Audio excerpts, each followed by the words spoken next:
ধৈর্য ধারণ করতে হবে। সবর, সবর নিয়ে কোথায় যেন আলোচনা করেছিলাম যে সবর এটা এমন একটা গাছ যে গাছের চারিদিকে থাকে কাটা কিন্তু ফলটা বড় মিষ্টি। সবর বাংলা জানেন তো কি? ধৈর্য। ধৈর্য এমন একটা গাছ যে গাছের চারিদিকে কাটা কিন্তু ফলটা মিষ্টি, সুস্বাদু। এই সুস্বাদু ফল খেতে হলে এই কাটাগুলো সহ্য করতে হবে। ধৈর্য।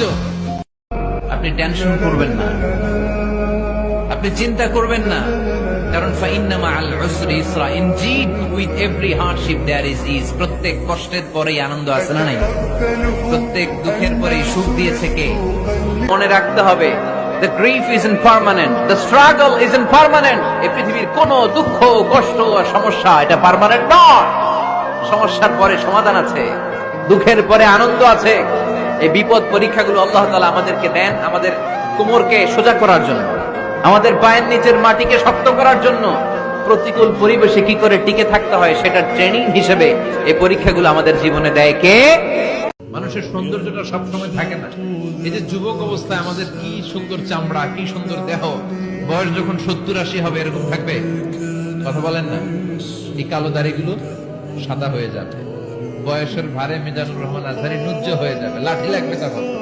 তখন স্টেজে উঠবে, হায়াতে বাসায় থাকলে লাঠি নিয়ে উঠতে হবে। কথা কর।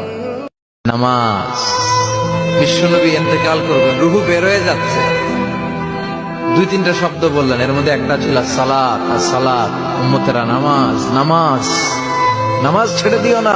আপনি যত বড় পাপী হন, আপনি যতই অন্যায় করেন না কেন, আল্লাহর রহমতের দরিয়া, আল্লাহর রহমতের দরজা আপনার জন্য খোলা আছে না নেই? যায় নামাজটা বিছিয়ে দেন, চোখের পানি ছেড়ে দেন, 2 রাকাত নামাজ পড়ে সেজদায় লুটিয়ে পড়ে কাঁদেন। যত গুনাহ আপনার হোক না কেন, আপনার গুনাহ মাফ করে কবুল করে নিবে কে? যাদের মা নাই তারা জানে মা না থাকার কি জ্বালা।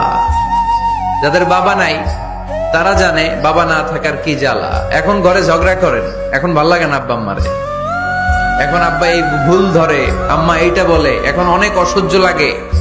যেদিন চলে যাবে ওই দিন বুঝতে পারবেন মাথার উপর থেকে ছাতাটা নাই হয়ে গেছে, বটবৃক্ষটা চলে গিয়েছে, আর উপদেশ দেওয়ার মতো কেউ নাই, কাছে আগলে রাখার মতো কেউ নাই।